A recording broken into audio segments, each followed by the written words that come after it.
This is Dick's Sporting Goods Kickoff Week. Yes, college football fans, the playoff you wanted is at last a reality. But we've got a long way to go before winter, when for the first time, one team will earn this trophy. But there are autumn traditions to renew, age-old rivalries to be fought, heartbreak to avenge. Oh my God! This is going running all the way back! Auburn has won the Iron Bowl! The new era of college football has begun. Hurdles inside the 10, sidestep to tackler, dive to the end zone. Just becomes a magician. A one-handed flag catch. Touchdown. As the heat of summer fades, dreams of the playoff continue tonight.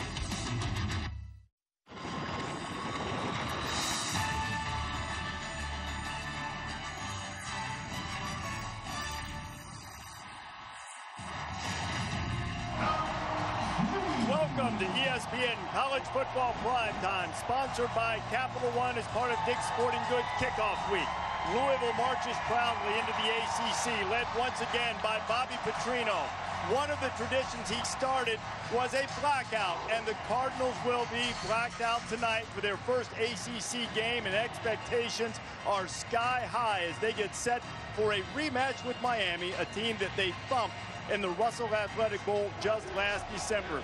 Glad to have you with us tonight from Papa John's Cardinal Stadium. Happy Labor Day to all of you. Reese Davis alongside my partners Jesse Palmer and David Pollack.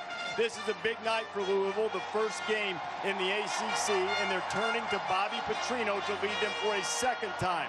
The first time here, he flirted with other jobs regularly. You know about the disgraceful end at Arkansas, spent a year at Western Kentucky, and they say he is a changed man and will lead this program for a long time to come. One thing he doesn't have to change, David, is how he coaches. He's won everywhere he's been. And another thing he doesn't have to change, Reese, is the culture. So many coaches walk into situations in college football where it's broken. They have to fix it. Charlie Strong has laid an excellent foundation. They're 23-3 over the last 2 years. They know how to work hard. They have talent. He's in a great position to succeed right away. I think both of these teams really have high expectations. You just mentioned the 23 wins for Louisville the last 2 years. It's amazing to think Miami has never played in the ACC title game since they joined the conference, but they think this year could be the year. Now, we're going to see two brand new starting quarterbacks tonight, and I think the biggest key in this game, which quarterback outperforms the other. You got Will Gardner, a sophomore from Louisville, and Miami breaking out true freshman Brad Kaya that has to make his first start in this kind of hostile environment tonight where it is just rocking. And you had a look at Duke Johnson, the Miami running back, who is coming back from injury. His place is about to explode. Let's go inside the tunnel as the Cardinals get ready to run out.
The Cardinals taking the field, the fans embracing the blackout and the return of Bobby Petrino. But how will the Canes respond? ACC football coming up from Louisville when you come back.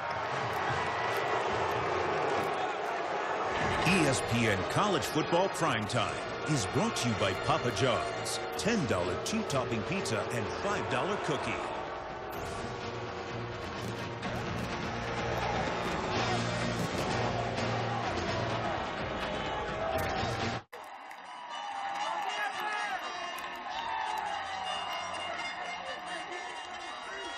We're not far away from Churchill Downs here in Louisville, and they're calling him to the post in the ACC. Samantha Ponder is on the field right now with Bobby Petrino.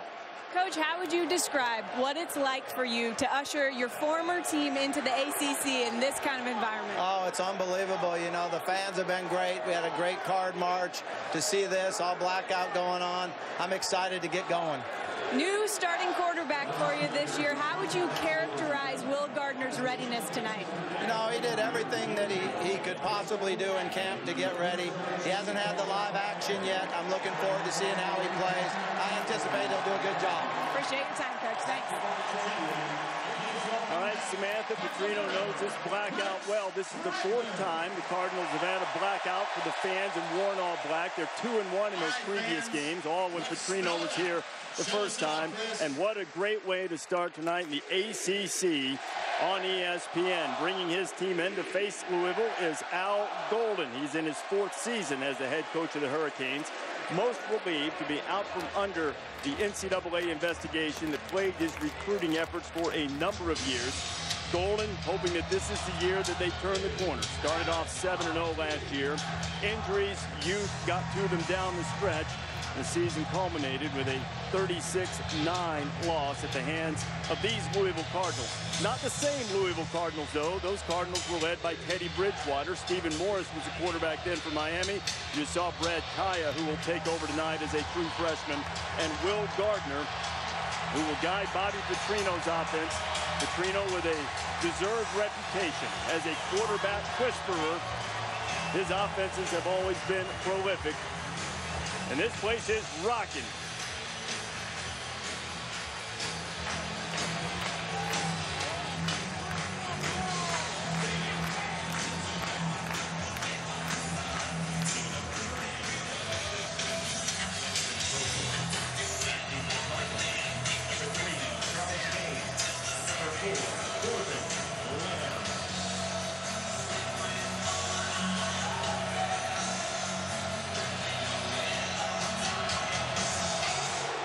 Justin Vogel puts a foot to it, and we're underway in the ACC. Charles Gaines, the Miami native, returning it for Louisville. And the Hurricanes are all over him as he danced up to the 15-yard line. And that's where the Cardinals will put it in play first. When Louisville has the ball, here are the impact players. Dominique Brown is a 5th-year senior running back, had more than 800 yards a year ago. Gerald Christian's a tight end who Petrino will utilize extensively in his offense. Denzel Perryman is Miami's leader on defense. After the bowl loss to Louisville, he said, "I'm 0-1 against those guys. I'm not going 0-2. By the way, that quote posted on the Louisville weight room wall. 1st and 10, and Will Gardner takes his first snap as a starter. Petrino tries to give him an easy completion early, but he does not. It's incomplete, 2nd and 10. Will Gardner takes over for a legend, and Teddy Bridgewater hasn't played a lot, but he's got all the tools. Great size, terrific arm strength. You're going to see a tip ball. It looked like Olsen Pierre in the middle of that defense getting a hand on that football. Nice job defensively to set up 2nd and 10. Perryman was all over the coverage as well. Brown still the running back, and while Petrino noted for his work with quarterbacks, his offense is always very balanced, so they'll want to run tonight. Dominic Brown gets his first carry, and Miami is energized and ready to go, and making the stop is number 17, Tyreek McCord. And Will's going to be in a good position. He's got playmakers around him. He's got an experienced running back, the lead rusher from a year ago. Four of your 5 offensive linemen back. Some receivers on the outside that are experienced, that have played a lot. 1st, 3rd down right here. Let's see what Miami does, too, defensively. And I'm curious to see what Will Gardner does here. This is a big test. 3rd and long. You don't want to force it. If it's not there, just check the ball down. 3rd down was a major problem for the Miami defense last year, and if that pass had been on target, Louisville would have converted this time. Well, it was on target, but the ref was in perfect position playing the middle of the field there. He was looking for Gerald Christian. Let's have a look. Look at that. That's perfect D by the ref, man. Well, maybe so, but that pass is behind him, Dave. Well, because the ref was in front of him. He couldn't lead him. He was going to hit the zebra. You got to throw. You got to trust the zebra to get out of the way. Trust the zebra to duck and get out of the way. We have Rogers Redding in the booth with us right now, and Rogers is laughing at you already, David. 3 and out for the Cardinals. They're punted away. And the fair catch will be made by Stacy Coley. And Miami will have good field position. Brad Kaya's first college outing when the Hurricanes have the ball. The impact players are explosive. Duke Johnson needs 133 yards for 2,000 in his career. Missed a lot of time with a broken ankle last year. Phil Dorsett also coming back from injury. Lorenzo Malden is their leader on defense and a good pass rusher. And Charles Gaines, we saw him return a kick earlier. The good cover cornerback who is a little bit chatty. He'll try to get into the receivers' heads over the course of the night. Brad Kaya, the true freshman, 2 days away from his 19th birthday, completes his first college pass, but he does not gain his first college yard yet, as Stacy Coley is knocked down behind the line of scrimmage. And Miami's kind of been looking for a quarterback, and they've gone through a lot with injuries, and they've had a transfer come in, and they've got a lot of different looks. But Brad Kaya is going to get the start, 6'4", 218 pounds. True freshman. Came in, he's already lost about 20 pounds. And really, talking to the coaches, he's earned this start. And they have a lot of respect and trust in him. You saw play one, they throw the football. They raved about his maturity and how he grasped the offense. But this is what they'll want to do a lot of over the course of the night, is give it to Duke Johnson. And 3rd and long is coming up. And while Kaya is a talented guy, a highly recruited guy, here's how they wound up with the true freshman starting at quarterback. Ryan Williams, the senior, is the leader of this team. He tore his ACL in the spring. He's working to get back. It was supposed that Kevin Olson would step in, but he's been suspended and remains suspended for a violation of team standards. And then Kaya comes into camp and beats out 5th-year senior Jake Heaps, who transferred in from Kansas after the Jayhawks changed their offensive system. Heaps more of a pro-style quarterback, but Kaya outperformed him in camp and won the starting job, and now will try to convert his first 3rd down. Kaya throws it into the ground and takes a hit, and it'll be 3 and out. Well, I think Miami was anticipating blitz coming from Louisville on 3rd down, something their defensive coordinator Todd Grantham likes to do, but they only rushed 4. They moved the pocket, and welcome to college football, Brad Kaya. Clean shot, good football, and that's James Burgess, who is a heat-seeking missile, playing the middle linebacker spot for Louisville on defense. Louisville forces a 3 and out. And as talented as Kaya might be, he might be thinking they didn't quite do that at Chaminade High School in West Hills, California. Welcome to the ACC, Pally. Good punt. Drives the receiver back inside his 10. Ty De La Cruz makes the fair catch. Not adhering to the age-old standards of putting your heels on the 10 and not going backwards. A 48-yard punt. Louisville will start deep in its own end.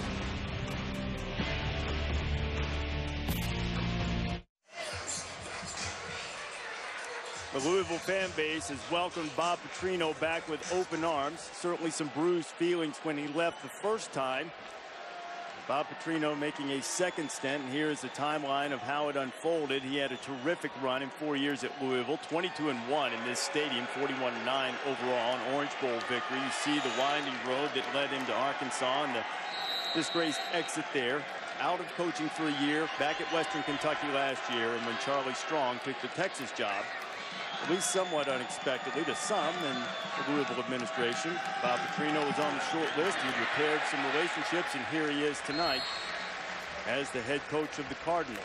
It's nice to come back to a place that's familiar. I thought talking to him yesterday, you could kind of get the feeling he was really amped up about this opportunity. Fans here can't be mad that he took a chance in the NFL. That's why he left after 4 years. That's every coach's dream to try that out. But again, 41-9 record here as the head coach. Did a lot of good things. I think he's really excited to be back in the challenge ahead in the ACC.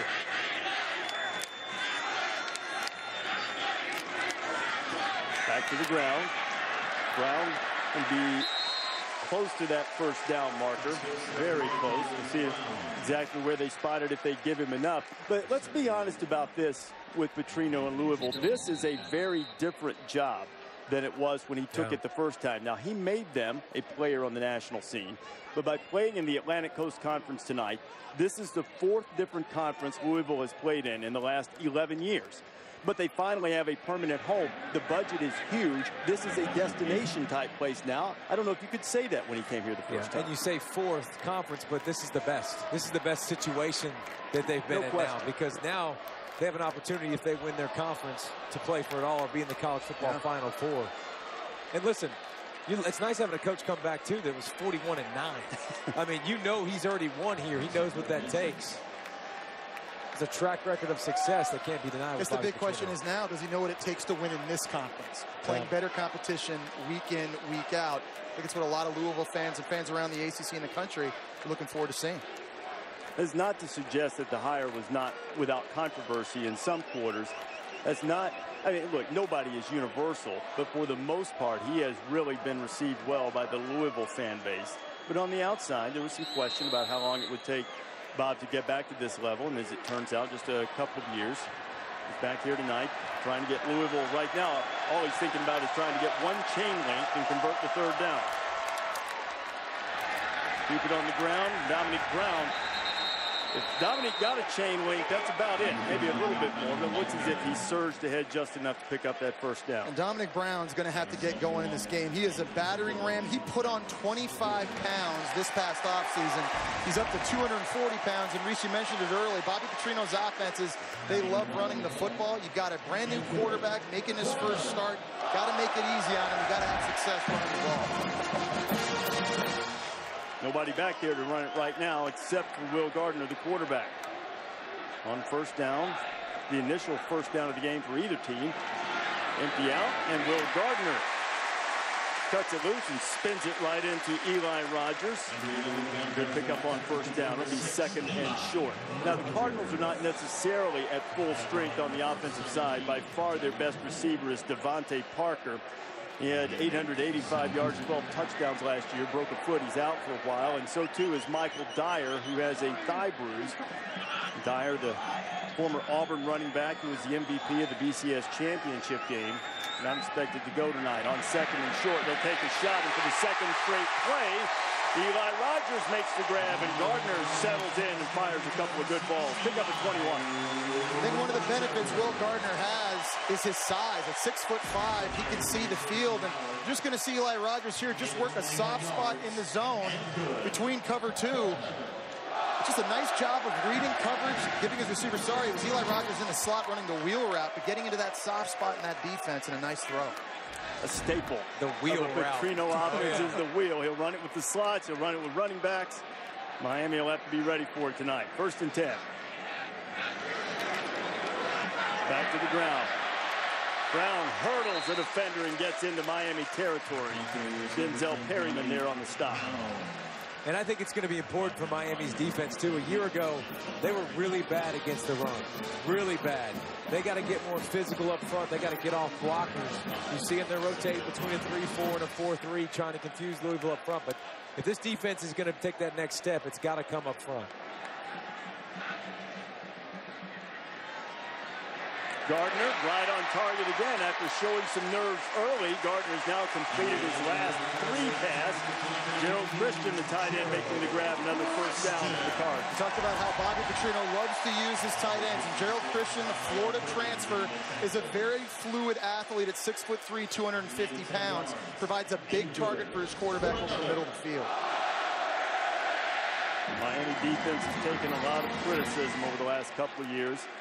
Very confident in their defensive back play. What they really need is good play up front. Calvin Hurtaloo, junior college transfer, they're hoping can anchor the middle and perhaps get some pressure on the outside from Chickalo. But no pressure coming this time as Rogers makes his third catch and close to another first down. You said the key word, Reese, pressure. To add what you said, David, their defensive line needs to get better against the run, and they've got to find consistent pass rushers. They didn't have that last year either.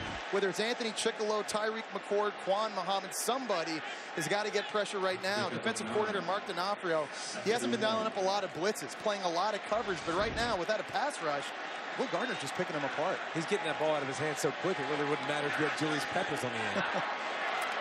Second and 1, rather than taking a shot, there's running for a shot and getting deep into the red zone and close to the 10-yard line is Dominic Brown, and Louisville is threatening big time.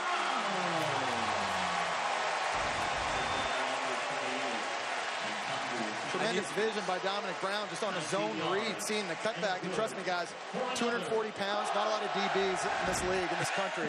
That want some of that in the open field? Want any of that. Especially, and he squares his shoulders at the end of runs, too. He's not trying to juke you. He's trying to put you on his hood. Put some K's on the hood, picked up 19, and it's first and goal. Might as well give it right back to him. Brown trying to bounce it to the outside, pick up a 3.5, maybe 4, before he's stopped by Trent Harris. But I think if you're Bobby Petrino, you got to like the rhythm your offense has now gotten into. After a 3-and-out in the first drive, you completed some throws, threw it a lot on first down, keeping this Miami defense off guard. You've also had success running it, so they've showed good balance.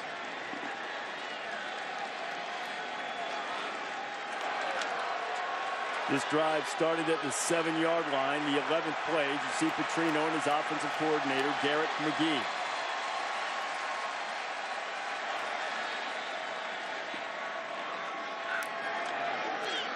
Brown hit in the backfield, gets away from Hurtaloo, still driving down close to the goal. It'll be 3rd down and goal coming up for Louisville. And Hurtaloo had a perfect chance in the backfield. Great job blowing up the center.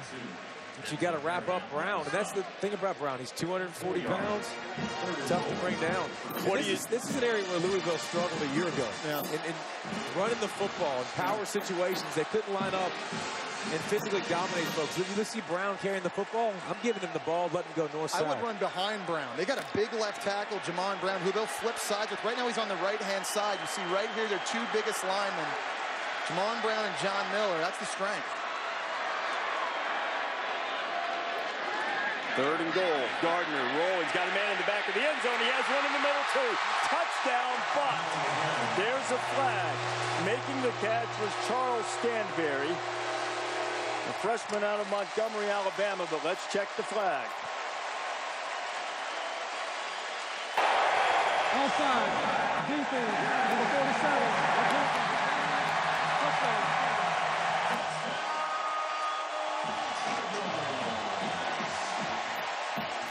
Louisville has his first touchdown as an ACC member.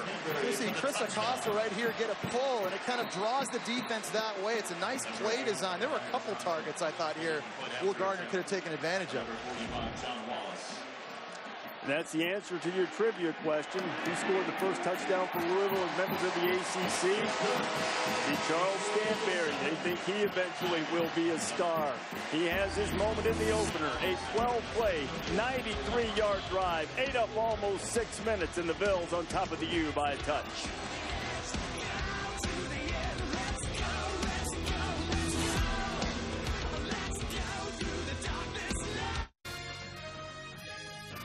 ESPN College Football Primetime is presented by the Quicksilver Card from Capital One.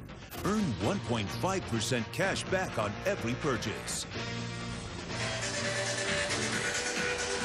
They're back in black, and they're wearing it well here in Louisville opening night. For the Cardinals on Labor Day, ESPN College Football Primetime presented by Capital One, part of Dick's Sporting Goods Kickoff Week. Black helmets are nice. Hey, Pollock, you thought this helmet matchup is as good as we've seen in a while in the uniform watch, right? Solid. I mean, you see some bad helmets. You see some swings and some misses in college football. You didn't like Maryland a couple years ago when they played Miami? I think both these are pretty sweet. No, that was bad. No, that's horrible. Boise's week 1 wasn't great either, the first game we called, but some good lids tonight. Stacy Coley's deep return to kickoff for Miami. And the speedy sophomore will have it. See if he can find a seam. He's got a little bit of one. Didn't quite squirt through. Knocked down at the 31-yard line. That's where the Hurricanes will have it. James Burgess on the stop. Saturday afternoon college football. Why not just dive in the Pac-12 with USC and Stanford, 3:30 Eastern time. Steve Sarkisian's debut was an outstanding one as Cody Kessler looked terrific against Fresno State. Fresno State's one thing, Stanford's quite another. David Shaw and the Cardinal, the reigning Pac-12 champion, will take on SC on ABC Saturday. And Coley, a little bit dinged up, hopefully just had the wind knocked out of him. He's a big part of the offense. He was favoring his shoulder. The quick completion to Braxton Berrios, and the freshman makes a grab, but he's knocked down by Andrew Johnson. There's some thumping going on in this game. Take a look back at this return by Foley. Boom! Burgess again. You saw him hit Brad Kaya earlier in the game. I'm telling you guys, this guy's got a radar in his helmet. I don't know how he finds the ball the way he does. He delivers a whoop. Burgess is from Homestead, Florida, and there's Foley. Still a little shaken up. Louisville has recruited extensively in the state of Florida. 33 kids on their roster from the state, 15 or so from the greater Miami area. Here's Duke Johnson. Not much running room for the Duke. It'll be third and long. But that's a name we need to hear a lot. Yeah. And he's been banged up the last couple years, and you probably want to limit his touches too much, but he's so dynamic, catching the ball, running the ball. Duke needs to be the central focus of this offense. And David, I don't think you need to overthink things if you're offensive coordinator James Coley either. I mean, you got a true freshman making his first start here on the road. Find easy ways and simple ways to get the ball in the hands of your playmakers. It's not just Johnson. They got a lot of speed at wide receiver. They got a very good tight end in Clive Walford. Your quarterback doesn't have to win this game necessarily early. Just make it easy on him. You got to get him in a rhythm. Trying to heat up the freshman with pressure. He gets rid of it, and nowhere close. He was looking for Philip Dorsett. Keith Kelsey was applying the pressure, and Miami's had it twice and gone 3 and out both times. And you go through all this camp, and football's pretty easy. You don't get licked. You don't get hit at all in practice. You start to get in the game. They start bringing the house, and they start doing this over and over. That progression speeds up pretty quickly, and he's got to slow it down and make the throws the coaches have talked about he's made all camp. And guys, that's the second time we've seen very smart hits by these Louisville linebackers. Clean, smart football. They're not launching themselves, trying to get the blow-up shot, because they've had the kill shot out there. Very, very smart football so far by Louisville on D. Justin Vogel in punt formation. Vogel, a short, low kick, but he's going to get a great benefit from the roll, and it's going to look like a thing of beauty in the stat boxes. Miami will touch it dead at the 10 after a 56-yard kick. Most of that coming on the roll. Will Gardner threw a touchdown pass to Charles Stanberry the last time Louisville had it. The Cardinals went a long way. We'll see if they can do it again. Louisville's last drive, Will Gardner was perfect, hit all 5 attempts. And there's a common theme. Every single time he drops back to pass, he's open. But also Don Brown running downhill, finishing runs, physical run game. Then you can do this, play action, bootleg, keep him off balance. The more completions he gets going here, it'll be interesting to watch how his confidence starts to rise as this game goes on. Well, if I'm a defensive coordinator, I'm not letting his confidence rise. I'm going to start attacking him a little bit more, starting right here.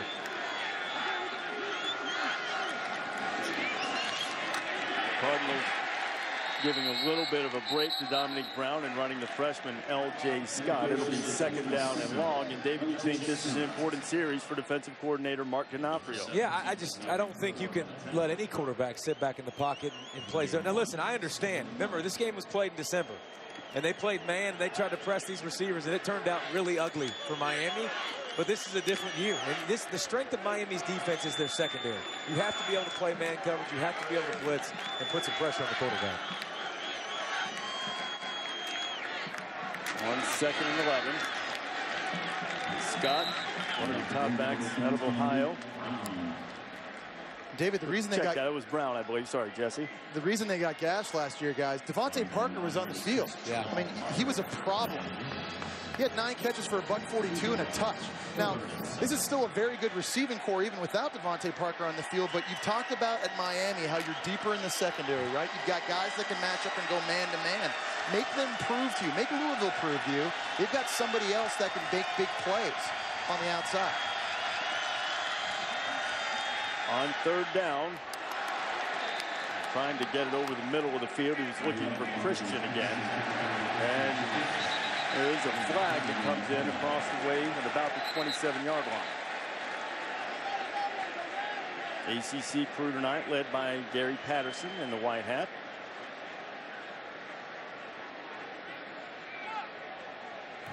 Dead ball, personal foul. Number 12 on the offense. That'll be half the distance to the goal. 4th down. Ty Dela Cruz was the one caught for the personal foul, much to the chagrin of his head coach. De La Cruz, a veteran player, senior.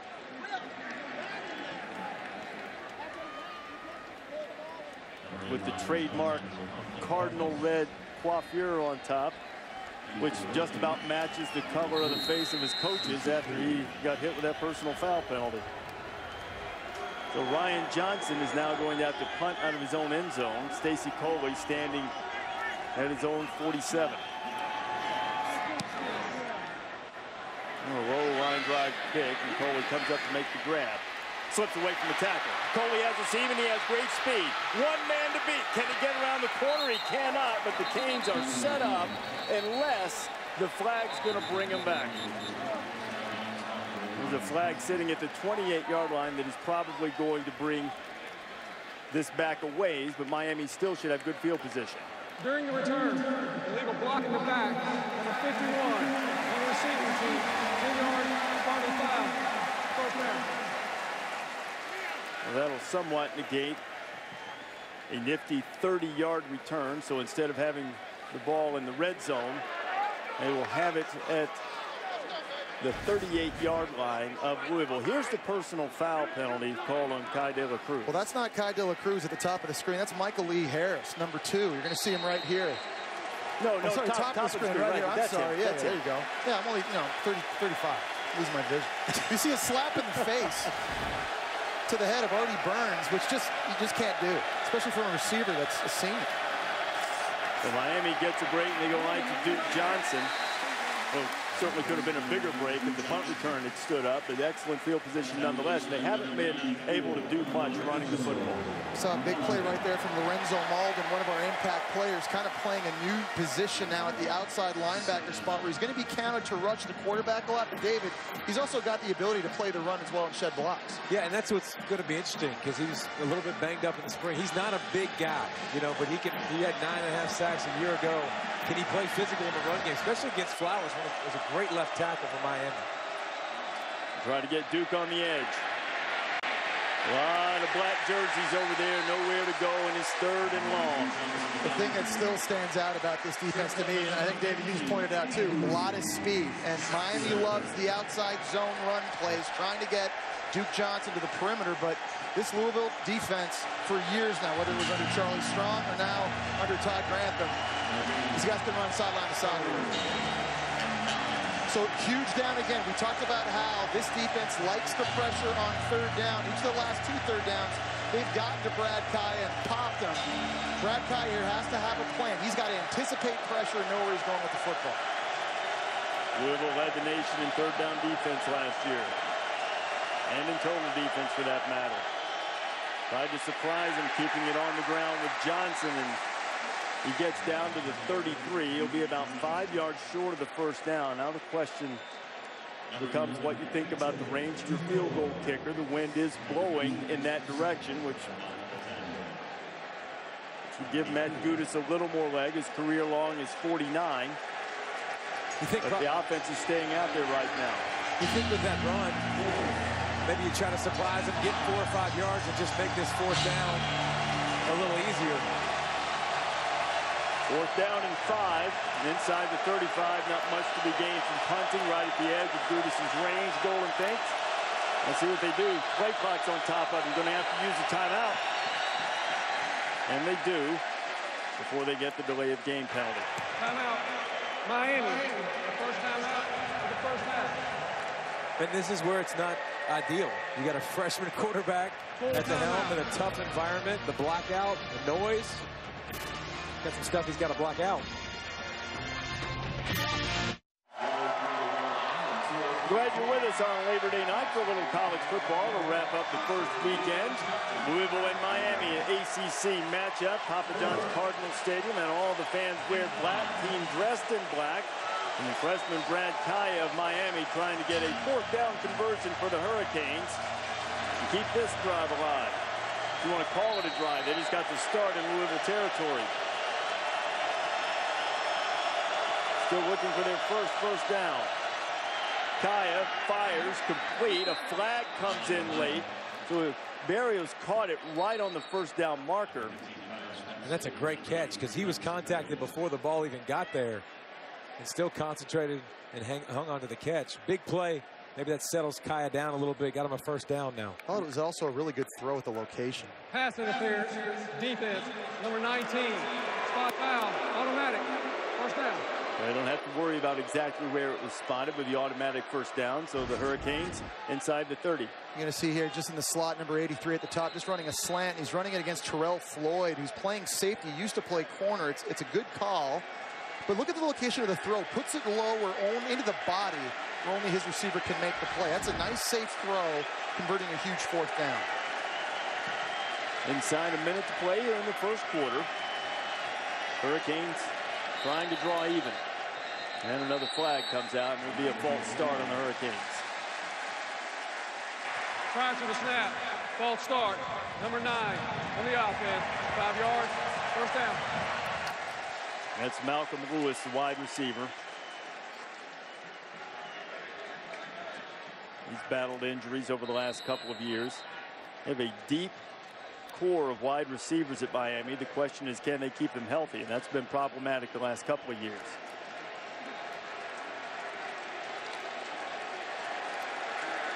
Just over a half minute to play in the first quarter. It's a first down play, back to the ground with Duke Johnson, and Duke's going to be hit in the backfield, and Louisville throwing Miami in reverse. Lorenzo Malden making the stop. He's got tremendous flicks, tremendous get-off off the line of scrimmage, and he's a problem right now for this Miami offensive line. They're going to have to discuss and find ways to get him neutralized. He's been living in the backfield so far in this game. First quarter draws to a close, and the Louisville defense rising up. The Canes will be looking at a 2nd and 16 to start the second here in Louisville.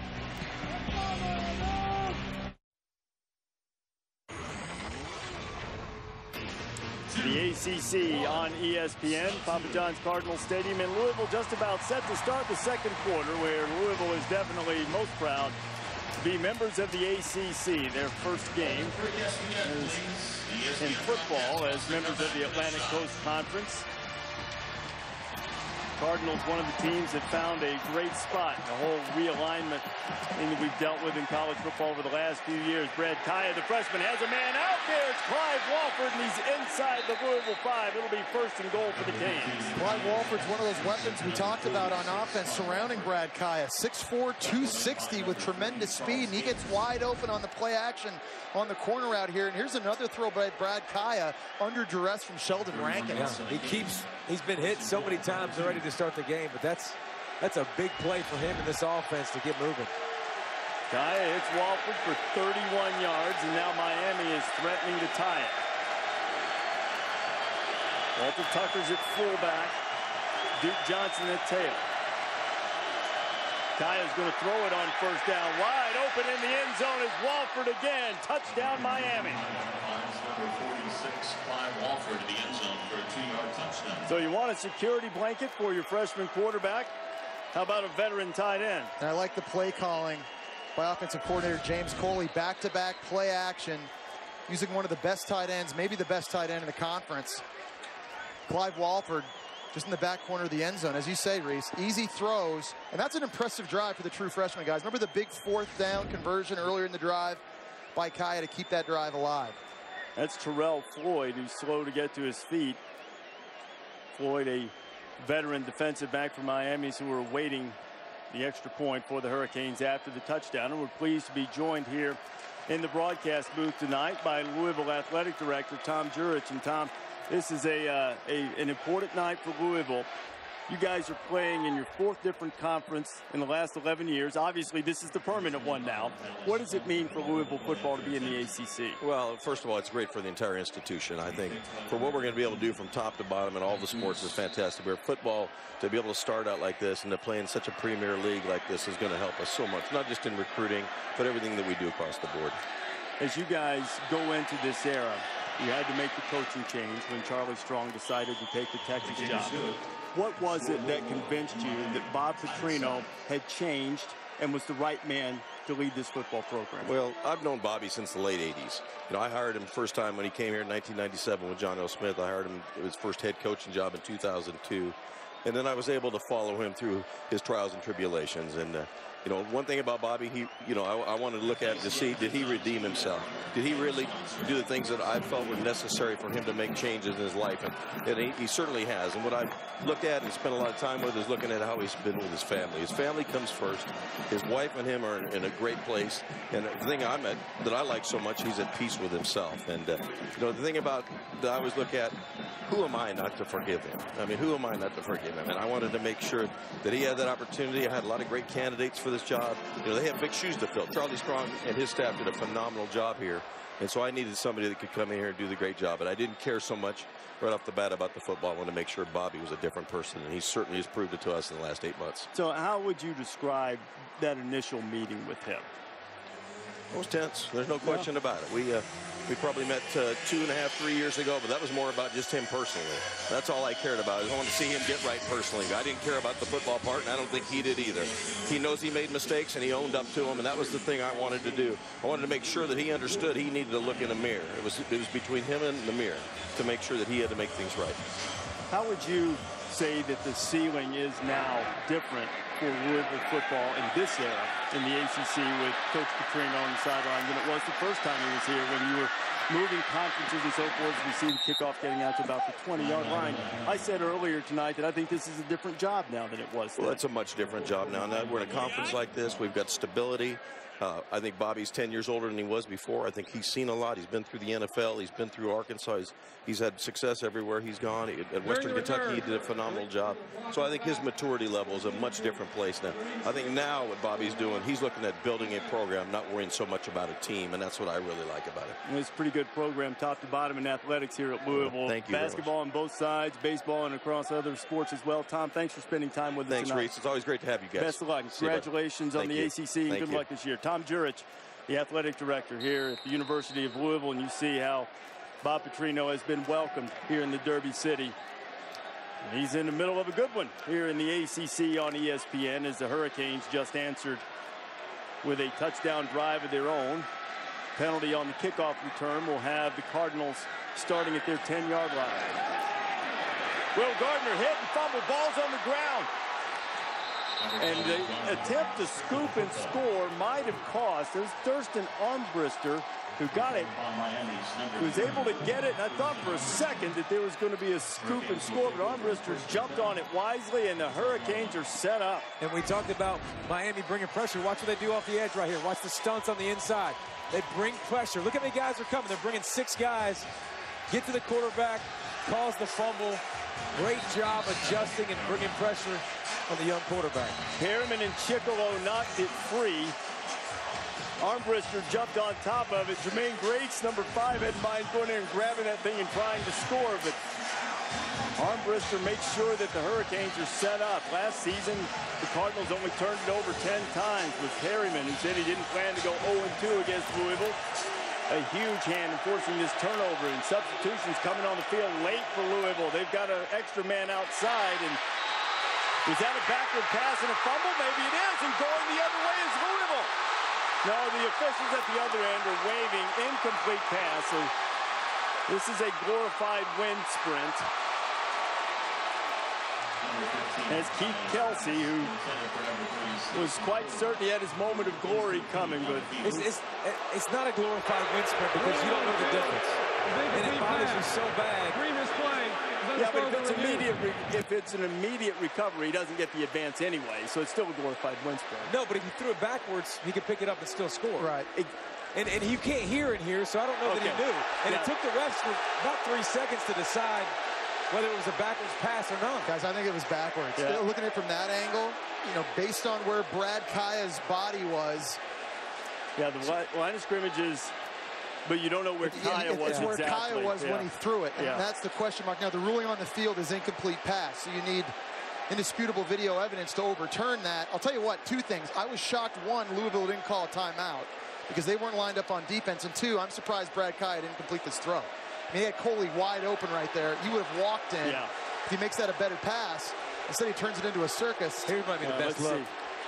He backs up a couple steps. He looks like he's on. That looks still backwards. I think that's backwards. I do too.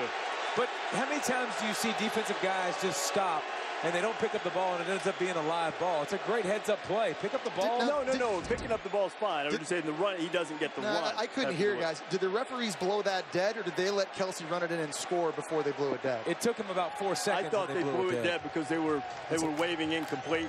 We have Rogers Redding, supervising officials, in with us tonight, and Rogers confirming that. The ruling on the field's incomplete pass, and our replay official is Ted Jackson. See, it looks to me like when he throws this ball, he's just behind the 10-yard line, maybe at the 11, right there. His back foot's about at the 11, 10.5, 11-yard line. You look over at Coley. After further review, the ruling on the field is reversed. The backward pass, immediate recovery by the defensive team. The ball was blown dead. First down, Louisville at the 13-yard line, right hash. So the fans are happy they're getting the ball, but mad that they don't get the touchdown. Yeah. And that's a rule implemented a couple of years ago that they can review if there is an immediate recovery by the other team. They get possession of the ball, even if it was blown dead, but they cannot advance it, which they did.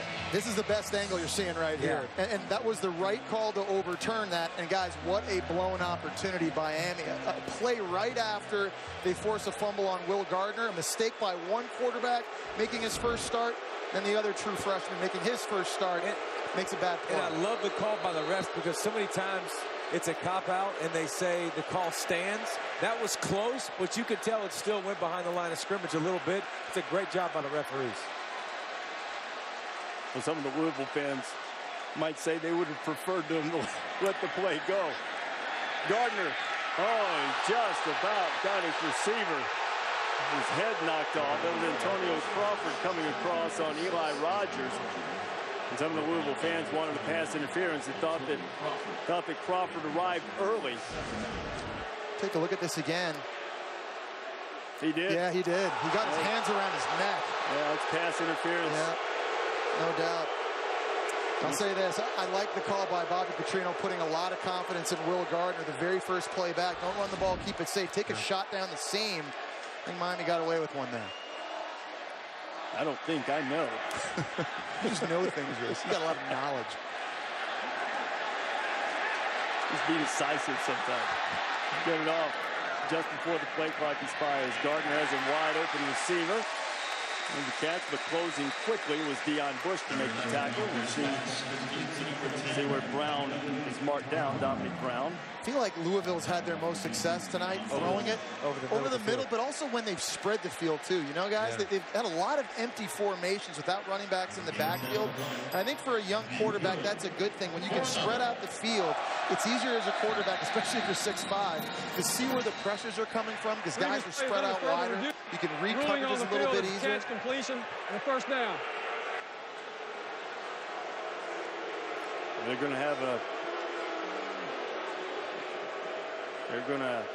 have a review to try to find the spot and make sure it was indeed a first down. While they sort that out, we'll go to break. Back to Louisville after this. After review, the spot was changed. You see where Dominic Brown, after catching the pass from Will Gardner, went down short of the line to gain. They marked it about a yard ahead, so after review, they determined that Louisville is short of the first down. It's third and about a half yard to go, tied at 7. The fans did not react favorably to that, so if I were Gary Patterson and the rest of his crew, I wouldn't be holding my breath waiting on any invitations to any derby parties next May. No, and it's still technically week 1. And you can see the last 3 or 4 plays here, the refs, they got some ironing out to do. No mint juleps? Only at the derby, my friend. But the important thing is replay is in position to get calls right, and this is the right thing. Yeah. They've spotted it at the right place, so third and a short 1. And Brown gets knocked down. It looked as if he was going to get the first down easily, but Denzel Perryman turned him back. And he's a great football player. He does a great job attacking. Watch 52, Perryman in the middle of the screen. Watch him attack. Look at him come downhill. Do a great job finding Brown. And again, Brown's 240 pounds. You also got to get him to the ground. It's a great tackle. He's hard to block. and he's low to the ground at 6 feet tall. He slips blocks, he finds the football. Heart and soul of his defense. He put his grade into the NFL last year. They gave him a third-round grade. So he decided to come back, and that was huge for this Miami defense this year. Remember, they played bad defense really the last 3 years. Getting him back was big, and that's short. And so when you wonder, now obviously on a first down call, you know why, but a lot of times you wonder about the importance of the spot. How important was that overturn of the spot now? We have a fourth. Miami's first big decision, huh? Well, he's an offensive guy at Hurt. He likes his defense apparently a lot. They do a lot of gambling in this town on horse races, and Bobby's going to gamble on his horse. A lot of guys lined up to the left, unbalanced. The flag flies. The first down is picked up easily by Brown. Well, let's see what the flag is. Sitting right at the line of scrimmage.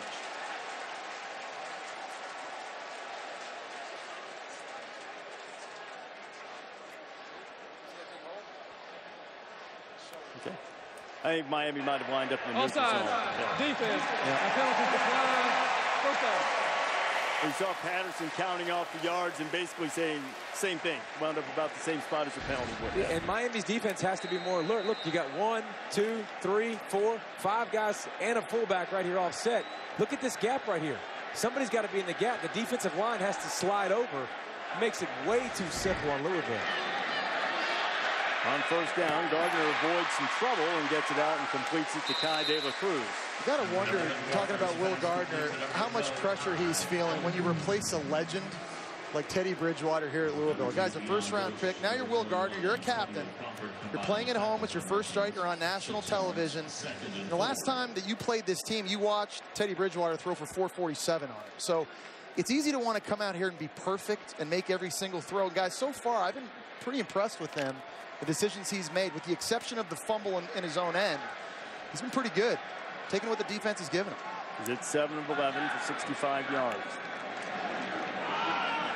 Brown back to the ground. He knocked down just a little short of the first down. Another third down coming for the Cards. We've got a Hurricane slow to get up. That's Calvin Hurtelou. We'll check on him in a moment. Jesse was talking about Teddy Bridgewater and what a remarkable career it was for him as a Louisville Cardinal, and he's doing well in his first season at Minnesota so far. You spent some time with him in the film room when we were here last year, and you came away really impressed. It was unbelievable with how quickly he can dissect things. And yeah. I mean, the one thing about Teddy Bridgewater, you can talk about accuracy. We had all the chance of us to watch him play a lot, but in the film room, he was off the charts in terms of understanding defense. His coaching staff and Sean Watson, their coordinator, did a great job with him. And Will Gardner now getting a chance to play with for one of the best in Bobby Petrino, and he looks like he's pretty dialed into this offense, what they're running. Hurricane staff out checking on Hurtelou. We'll come back after this. ESPN College Football Primetime is brought to you by Alexander and the Terrible, Horrible, No Good, Very Bad Day in theaters October 10th. And Chick-fil-A. We didn't invent the chicken, just the chicken sandwich. Muhammad Ali Center open here in Louisville, and the greatest bears witness over the Cardinal weight room too. The fight is won or lost far away from witnesses, behind the lines, in the gym, and out there on the road long before I dance under those lights. Muhammad Ali from here in Louisville, inspiring the Cardinals, and tonight Bobby Petrino's team getting to dance under these lights, trying to convert a 3rd and 1. Play fake from Gardner. Chickolo had a shot at Gardner and couldn't pull him down, and Gardner gets across the marker and picks up the first down. Ufamba Kamalu was also after. There's that mobility we talked about with Gardner. It's very rare a 6'5" quarterback can run a 4.55 40. Breaks an arm tackle. There's a face mask there. I think they got away with also. It looks like Portel Jenkins, the true freshman, grabbed on the face mask, but nice job by the young quarterback, making a good decision tucking the ball. Gardner firing underneath. The ball is not free. It'll be 2nd and 10. Samantha, what do you have on Hurtley? Reese, athletic trainers are still working on that right leg, but it doesn't look good. They had him stand up and try to walk. He was walking very gingerly, couldn't put any pressure on that right foot. I'll keep an eye on it for you. All right, Samantha. Hurtley was a junior college guy who was recruited by several, but saw a pressing need at Miami. Thought he would get a chance to play quickly, and he has. We hope he's okay. As Gardner fires short and complete, about 4 yards short of a first down. James Quick, the Louisville native, making the catch. And Sam, that's big because with that injury to Hurtley, Cortell Jenkins, a true freshman, has been playing. And we talked about how this defensive line needs to be a lot better this year. There are a lot of young guys out there right now on the field rotating in and out, not very experienced in this game. Louisville's 3 for 6 on 3rd down tonight. Gardner another opportunity. Gardner has a man wide open, and is flat dropped by Michael Lee Harris, who took a shot from Deion Bush afterwards. And Harris, a Miami native, had a chance for a big play against his hometown school, and he couldn't hang on to the pass. And that was a great decision. It was wide open. He threw it right to him, and he just didn't concentrate. He wasn't even close to getting hit either. He was just making that move. He didn't want to get hit. And he took the shot anyways. That's the thing you don't understand. You're going to get hit regardless, so catch the football. But the thing about it, as a receiver, easy for me to say this as a former quarterback, but when you're going to go over the middle, you're going to get hit anyway. Yeah. So you might as well just catch the ball. Yeah. Says the guy doesn't get hit. Well, I used to get hit. No, but I completely agree with you. Well, I think Michael Lee had visions of touchdowns dancing in his head, too. Punt drives Coley inside his 5. Ill-advised to grab it unless he could get free from a couple of tackles, and he could not. So the Hurricanes will start on their own 5 as we say hello to Chris Cotter. Hello, Reese. Time for the Dr. Pepper Conference Update. Pac-12, 2 huge games on Saturday, including USC and Stanford on the farm. Last year, the Trojans won in the Coliseum. Can David Shaw's Cardinal exact a measure of revenge? 3:30 Saturday on ABC. Now back to Reese and the fellas in Louisville, guys.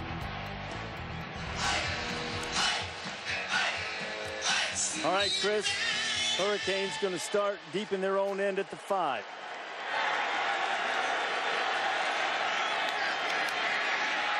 Duke Johnson, maybe his best run of the night, picked up 6 or 7. Samantha, how's Brad Kaya holding up? Yeah, we heard all week about how level-headed he is, how mature he is. I've been watching him on the sideline. That first quarter, he was pacing nonstop. Clearly some nerves there. After the touchdown, settled down, was getting some advice from Jake Peep. Guys, this is the first time they've started a true freshman quarterback since 2008 when Ja'Cory Harris did it. That was against Charleston Southern. A little bit different from on the road in Louisville. Just a bit, Sam. The Duke breaks 1 tackle. And he heads toward the sideline, and there's going to be a face mask penalty tacked on to the end of that run. James Sample was the one who got Duke Johnson on the ground and also got his hand in his face mask. We await the penalty call here. Samantha's point on Kaya, the coaching staff tried to rattle him and shake him up. Personal foul, horse collar on the defense, 15 yards, and in the run, automatic, first down. Okay, so he got his hand in the back of his shoulder pads rather than the face mask, but the result is the same. There is Duke Johnson's dad. Mom looks fired up about that horse collar. How about this defensive front for Louisville? Replacing 5 of 7 guys from last year. A lot of inexperience. They're owning the line of scrimmage. Remember, Duke Johnson, this is one of the best playmakers in college football. No space to run hard. They had to make something happen then. This is an excellent defensive year going without Marcus Smith this year as Duke Johnson breaks into the secondary. Johnson eludes another tackler. Now he's in the Louisville territory and gets all the way down to 45. A terrific run and a good block by the wide receiver, Stacy Coley. Let Johnson pick up 24. And you're getting a chance to see the new and improved Duke Johnson. We talked earlier about his ankle injury last year against Florida State. Added 10 pounds this offseason so he could take more of a beating. But he still has that speed. And he still has that change of direction and that burst. And this is why he's one of the most dangerous running backs in the country, guys, because he's a threat to hit a home run every time he's got the ball in his hands. You see the difference in Miami's record with and without Johnson last year. Now, he fractured his ankle against Florida State. that wasn't going to change because he played, but they struggled down the stretch. Now the freshman Joseph Yearby is giving Johnson a break, and he has the football, and he's going to the outside, and the flag's going to fly in here. Charles Gaines makes a stop, but the way that flew in, it looks like a hold. Holding, number 46 on the offense. 10 yards, previous spot, first down.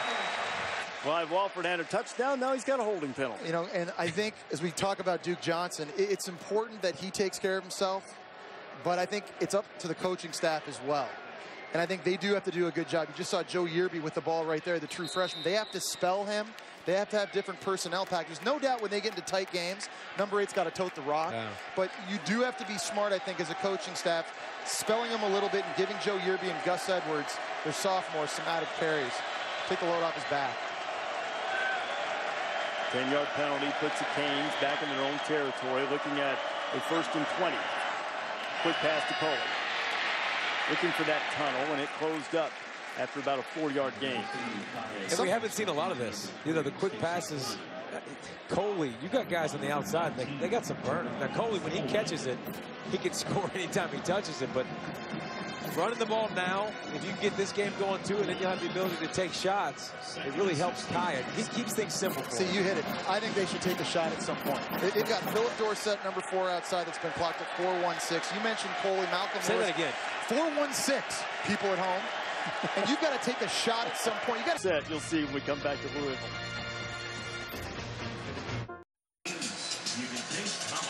ESPN College Football Prime Time, Saturday night, 8 o'clock Eastern Time. Frank Beamer and the Hokies go in to take on Urban Meyer and the Buckeyes. Virginia Tech, those stud cornerbacks, Fuller and Faison. Ohio State, J.T. Barrett making his second start. Brad Kaya making his first start. He's got a man wide open, and it is Dorsett. Philip Dorsett is run out of bounds just outside the 10-yard line. And we said, let's find the speedster, and Kaya right on cue. Palmer said, hey, you got to give him a shot. Bottom line, he's one of the fastest receivers in college football. And if you put Lorenzo Malden over top of him, he won't get pressed. But there's the speed. You see how quickly he can get into the vision and cross the field. Guys, he's dangerous. Let the true freshman eat. But again, I think getting Duke Johnson involved too, where you can play action, you can take shots, is huge. They're not lacking speed on the outside for Miami. You got to use it at some point. It's Miami. They also have Terrell Floyd out of the secondary at the moment for Louisville, and Duke Johnson doesn't find any running room whatsoever. It'll be 2nd and 10. So this is an area of the field right now, tie ball game. David just talked about that D-line. How they've been pretty impressive so far in this game with their physicality to really kind of bow up. Remember, last time Miami got down in this area, there was the mistake by Kyle on the lateral that forced a turnover. So Sheldon Rankins, a guy that added some weight this offseason. You got Lorenzo Malden. There's a lot of dudes on this defense. The defensive coordinator, Todd Grantham, can dial up from all over the joint.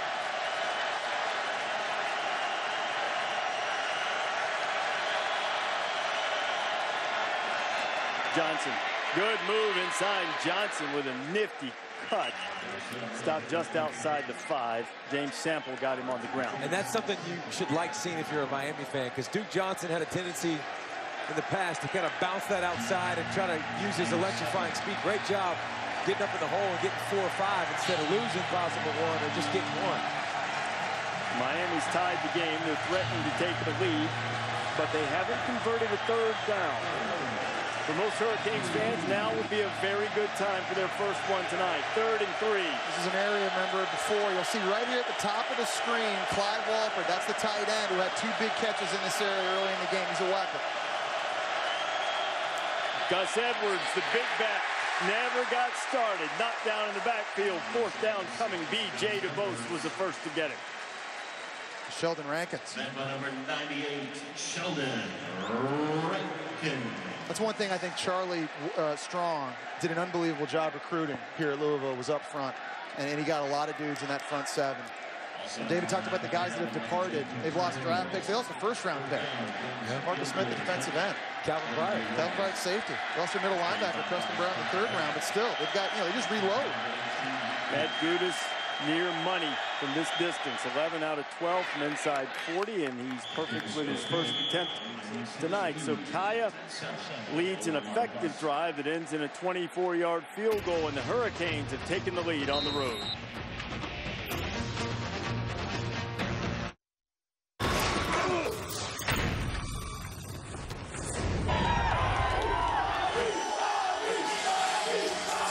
veteran engagement for Bobby Petrino as head coach of Louisville. They were chanting his name, and they were familiar with this. Fiery competitor on the sidelines always. Coaches his quarterbacks and his players hard. And right now, he's facing a deficit as Miami's taking a 10-7 lead, 4:51 to play here in the first half. Glad to have you with us on Labor Day night. Reese Davis, Jesse Palmer, David Pollack, Samantha Ponder. Happy you're spending this final day of the first weekend of college football with us. Well, the weekend it's been, too. Some highly ranked teams getting scares. Both of these teams trying to put their mark and establish themselves early in the ACC race. Corbin Lamb on the return for Louisville. Lamb, the fastest Cardinal. And there he goes. Goodbye. 97 yards.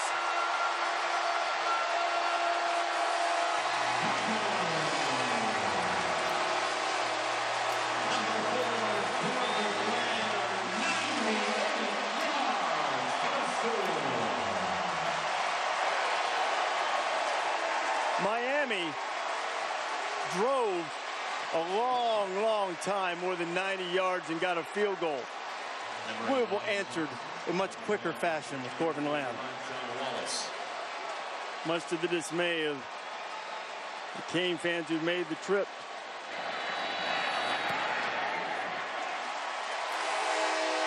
And I'm sure you guys know where Corbin Lamb hails from.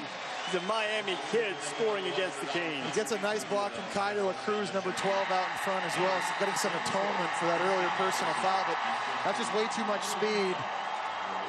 You got to get some hats on him at some point. I mean, that's right down the middle of the field. Yeah, and Louisville special teams has been bad up to this point. Calling a fair catch inside their 5. Their field position has been terrible. Corbin Lamb, they said yesterday, that's their three-point shooter. Yeah. They said when he comes into the game on offense, you can look for them to try to get him the ball, that something's up for him. And look, but he's got the great speed. Too much. I might have got tracked down from behind, but you're right. I probably would have gotten through the first level, maybe. It was very well blocked. That almost was as easy as Todd Gurley's kick return touchdown that we saw against Clemson. Which one was easier? Gurley's. I think Gurley didn't turn until he got to the 50. Yeah. He kind of veered. That one, at least Lamb had to kind of do like a bit of a banana. Because everybody sees 230 coming that fast at him. They're like, hey, now, let me pick a different direction. There's somebody else get him. So we'll let you be the judge as to who had the easier run. Gurley had the longer run. He's about 5 yards deep in the end zone. Straight, get out of my way, straight. 50, now I'm going to edge a little bit, lean away. How does a guy that big run that fast is what I want to know. And how does a guy that big return kicks is also what I want to know. I think everybody thought at one time when he had him back deep, when Georgia had him back deep, why are you doing that? Last year a little bit banged up. Then he returned that kick, and they're like, yeah, okay, you know what? Put him back deep. You know what? I would only put him back deep in special situations. Yeah. Well, now you look at the other backs in that backfield, too, and they're probably like, we're pretty loaded, but that's a pretty good Heisman campaign. Week 1 out the gate. It's a good start for Todd Gurley. No doubt, 198 yards rushing, career high, 100-yard kickoff return, scored 4 times.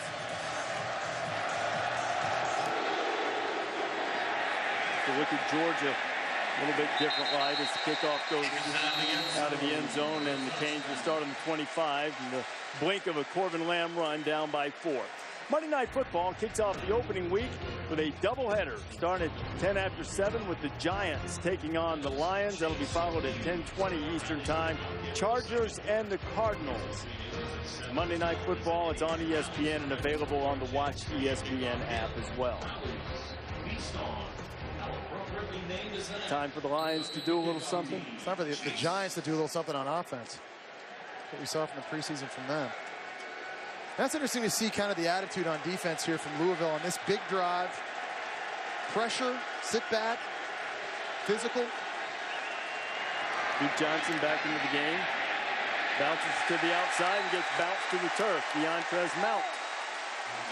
That's one thing, going into a new conference and a better conference week in, week out, it is a huge advantage for them to have a defensive line like this. It's obviously big on both sides of the ball. That's one thing I remember when we would talk to Charlie Strong in the past and say, hey, if and when you make that move to the ACC, where do you need to be better? And he said right up front in the bigger trenches. Dudes. Yep.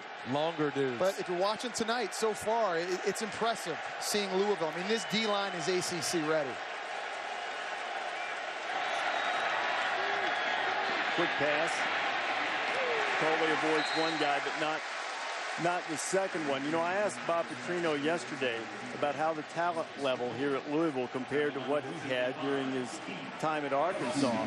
And just talent, maybe not always size necessarily, but talent-wise, he said compared very favorably. And Louisville's probably proven that by the way they played in big games and bowl games under Charlie Strong. So where's Lorenzo Malden right now? If I'm Brad Kaya, true freshman quarterback, I got to find number 94 and identify him, make sure my offensive line knows where their premier pass rusher is. You see him right here at the bottom of the screen.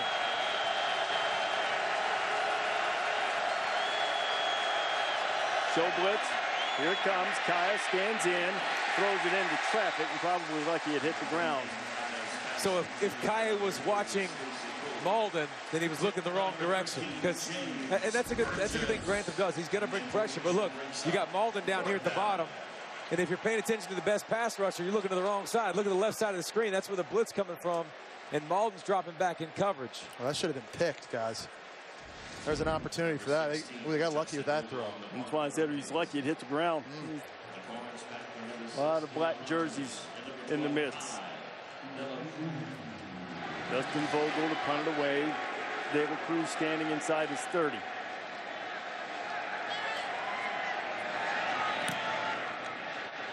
Vogel gets off a kick that'll drive De La Cruz inside the 25. Big hit there. And a flag comes down. As big illegal hit. Big hit nonetheless.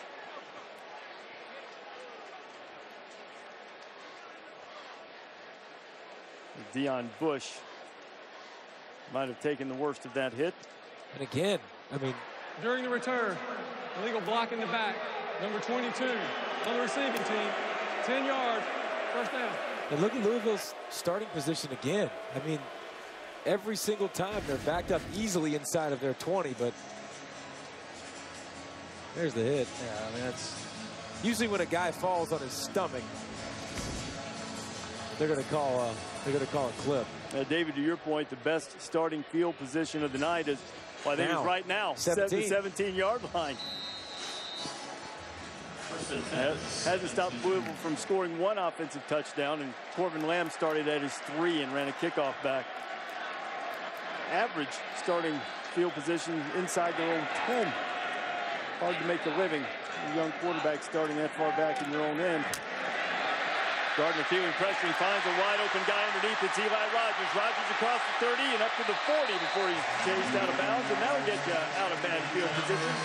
They've had the most success when they've spread the field and thrown the football in these empty formations, but Gardner here doing a nice job. Just watch him kind of drift over here, buy himself some time, and find Eli Rogers the last possible second. Again, huge advantage. When you're 6'5", you can still see that throw at the defender in your face and negotiate the throw. Much harder to do at my height, guys. You know, I'm 5'8" with the hair 6'2". Back to the ground. Nothing going on in running game. It'll be second and long. Dominic Brown stopped. And Miami has done a much better job since that second possession up front. Louisville wanting to speed it up a little bit, but they're doing a much better job in the trenches stopping those runs. Brown was getting down early.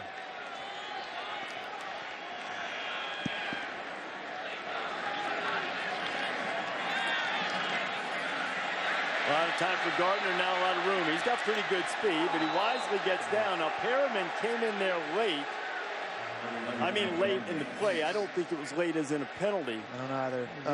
I think that's okay because he was coming in full bore, and that was a late slide by Gardner. That's why the fans reacted. And he's 6'5". Yeah. So it's harder to takes a while. Yeah, it takes a while to get there. He's going to have to learn. Now, listen, Teddy Bridgewater was not a good slider at all. That was probably the worst part of his game. Well, Gardner's going to have to learn to get down early. The best development for Miami is 3 guys hit him, which means 3 guys were covering the middle of the field where Louisville's been wearing out in the middle of the field with so much success. See if they bring pressure this time. Here's some man-to-man coverage, it looks like. Oh, they're back up. Third down and right through the hands. De La Cruz. It was a little hot, a little high. It'll be 4th down and 7. Jamal Carter was there for the Canes.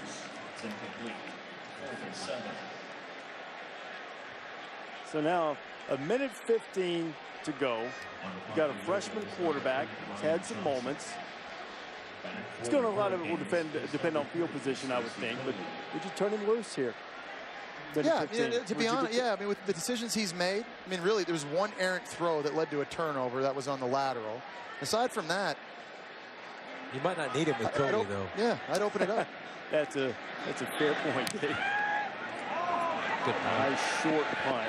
Coley calls for a fair catch and makes it at the 22. And let's check in and see what Chris Cotter's cooking up for halftime. All right, Reese, coming up at the half, Mayday and Coach Holtz will join me. Bad news for Texas and David Ash. More concussion-like symptoms, so we'll update you there. Also, Bryce Petty has a little bit of a back issue, although it seems like it might not prevent him from playing this weekend. And speaking of this weekend, some big games, including the end of an era in South Bend. We'll preview that coming up at the half, Reese. All right, Chris, look forward to hearing from you, Mark, and Lou. And 1 minute, 7 seconds of game time. Miami has it on its own 22. Hurricanes trailing 14-10 here on Labor Day night. The maiden voyage for the Cardinals as an ACC football program. Kaya, little boot, puts it out complete. Gets it to his running back, Yearby. There's a flag down the field as we take a look. Dick Johnson been relatively quiet tonight. Well, that's where this offense starts. You got to give him as many touches as you can. He's electrifying a home run hitter. But where do you want him to go? I mean, Louisville did a great job up front, getting penetration. And you don't see many holes for him to get up in there and make yards. No, and these last couple of plays you're seeing has been the most impressive thing to me from Louisville's defense. They like those outside stretch zone plays, and Louisville's done a good job setting the edge outside. And again, you saw in that last play, too, tremendous speed from Louisville. They're not easy to run away from sideline to sideline. In fact, watching this, I got to think this is going to be one of the faster defenses in the ACC. I believe they must have decided there was no foul and picked up the flag. And Miami is not in any great hurry, the young quarterback. But Louisville would like to have another shot at it. So on third down, the Cardinals call timeout. Sheldon Rankins is having a day right now. He's having his way up front. He's eating. Yeah, he is. So 31 seconds to go. Third down and 5. Facing the Hurricanes right now. What do you make of what you've seen so far? First game for Bob Petrino as the coach here at Louisville for a second time, and Miami in a very important season for them. Well, you know, I think like we said at the start of the game, which quarterback outplays the other one? You got two guys very inexperienced. Certainly both young guys have had their moments. There have also been some critical errors on both sides as well. I've been a little surprised in a good way with Miami's defense. I think they've played well. Louisville, I think I expected to be as dominant as they were up front on that side. I think that's the takeaway so far is a little bit of defense. And there's been some mistakes on offense, and there's been a special teams play that led to 7. But defensively, some hitting, some tackling. Good play up front by both defensive lines. There were 31 seconds to go. Brad Kaya, see if he can move the sticks and keep Louisville from getting it back. Cardinals have a couple of timeouts. If Canes don't get it, assuming it's not just an incomplete pass to stop the clock, they would go, and it was almost intercepted, but the clock will stop with 26 seconds to go. Kaya took a hit. Lorenzo Malden was applying the pressure. And that's a familiar spot for Kaya this first half. He's been hit a lot, but you can't make this mistake either. On 3rd and 5, you see him back in the pocket. Look at the pressure that's coming from Louisville. Great job, but where the ball was thrown, this isn't acceptable. This has to be towards the sidelines, and it's an incompletion, or your guy has a chance to catch it with 26 seconds left in the half. And I think the problem there, David, was he couldn't step up into the throw. He didn't have a chance to step forward. Punt gets away. David Cruz fair catch at the 26-yard line. So now 19 seconds to go. Let's see how aggressive Petrino is with Will Gardner in his first start. Saturday afternoon, college football from the Pac-12 on ABC. USC and Stanford not waiting a lot of time. You play 9 conference games, you're going to get a doozy in the early part. We'll get it in September as Sarkisian and Shaw square off. The new look offense, yeah, for USC. Only ran 101 plays, you know, no biggie week 1. Although I will say, at least in terms of how effective it was, it looked a lot like the old offense against Fresno State when we saw it in the bowl game. True. And ripped them both times, but you're right, a whole lot of plays being run. Fresno wasn't exactly Stanford's defense either, we've seen. No. Stanford, it was just against UC Davis, but Cardinal efficient. Their first outing, too. Gardner's going to take a shot. He's got a man downfield. It is complete into Miami territory. Making the grab is James Quick. 12 seconds remaining. Louisville still has a couple of timeouts. Pick up at 25. There's an idea right there of the arm strength from Will Gardner. That thing was a laser. And again, over the middle of the field. That's where they've done the damage tonight in the pass game. So Louisville uses one of those timeouts, even though the clock was going to stop to move the chains. Young quarterback. Now make a mistake here and take advantage, because one more completion, another timeout, and you at least have a shot at a field goal. Yeah, and you see coaches all the time hold timeouts, and there's 13 seconds left or 12 seconds left. Use it. You're probably not going to be able to run 3 plays anyways. So get him composed, get him thought on the sideline. I think what you have to like if you're Bobby Petrino is this guy right here, John Wallace. He's a really good kicker. Last year was one shy of setting the Louisville record, tying the Louisville record. So this is a guy that has a lot of range, very, very accurate. Feel good if you're Bobby Petrino. And I think if you're Will Gardner right now, a quarterback, you just need to get him in range.